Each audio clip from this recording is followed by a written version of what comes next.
Hi there guys, I'm Nikhil from Greedy Tech, and in this video, I'm going to show you the most important tips and tricks for your Infinix Note 10. By the way, I'll also be recording a dedicated video for the best features where I'll be talking about all the features offered by this phone. So definitely check out that video as well. Link will be in the description. Now with that said, first I'll start off with the navigation gestures. You can enable the navigation gestures from the settings, and once you enable them, you can swipe from the bottom of the screen to go home, swipe and hold for the recent apps, and you can swipe from the left side or right side to go back a step. You can swipe from the bottom left corner or the bottom right corner diagonally to trigger the Google Assistant. Finally, we can also swipe left or right on the bottom part of the screen to quickly switch between the applications. By the way, on this phone, we have additional settings to change the back sensitivity from low to high. You can select the option based on your preference. Next, we have dark mode. You can enable it from the display settings or the toggles, and once you enable them, all the system elements including some system applications will change from the default light theme to the dark mode or the dark theme. This mode helps you save some battery, it looks much more cooler, and also strains your eyes less at night.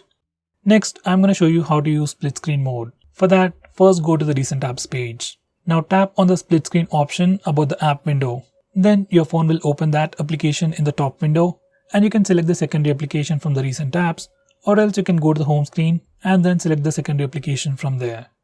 Next, I'm going to show you how to enable split screen mode for all applications. Even though it has been quite a long time since split screen mode has been available, there are still some applications that do not support split screen mode.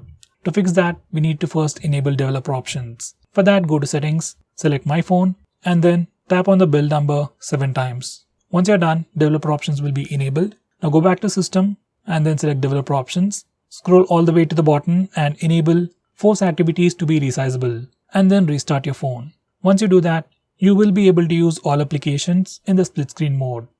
Next, I'm going to show you how to take screenshots on this phone using the buttons. So to take screenshots, just press the volume down and power button both at the same time to take a screenshot. This is a pretty quick shortcut that works on all the Android phones. Next, I'm going to show you how to take a screenshot with the 3-finger screenshot gesture. This feature is enabled by default, but for some reason if it doesn't work, you can always enable it from the settings. Once you enable this feature, you can just swipe down using 3 fingers to take a screenshot. Here's a quick preview. Next, I'm going to show you how to take a long screenshot, or in this case, scroll shot. First, you need to take a regular screenshot. For that, you can either use the buttons or the gesture. So once you take a screenshot, you get a preview, and beside that, we have a dedicated button for the scroll shot. Just tap on it to get a scroll shot or a longer screenshot.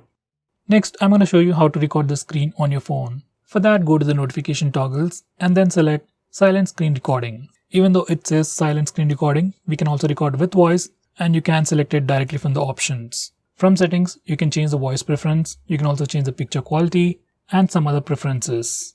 Next, I'm going to show you some important gestures. First, we have the double tap to wake feature. You can enable it directly from the toggle. Now once you're done, when your phone is sleeping, you can just double tap the screen to wake it up. If you use this feature along with the face unlock feature, unlocking your phone will seem a much more seamless process. Next, we have flip to mute calls. Now once you enable this feature, whenever you get a call, you can just flip your phone to silent it. It's not a big feature, but a pretty handy one. Next, we also have the smart screen on feature on this phone. You just need to enable it, and whenever you pick up your phone, your display lights up. Once again, if you use face unlock feature on this phone, it will make the unlocking process seem much more seamless. Next, I'm going to show you how to change the default applications on this phone. By default, we have some default applications like default browser, home app, that's the home launcher, phone app or SMS app. You can change all those defaults from this place. Next, I'm going to show you how to display the network speed on the status bar. So to display the network speed, you just need to enable this toggle and you'll get the network speed usage on the status bar. In the same way, if you want to display the battery percentage, once again enable this particular toggle to display the battery percentage on the status bar. Next, I'm going to show you how to record calls automatically on your phone.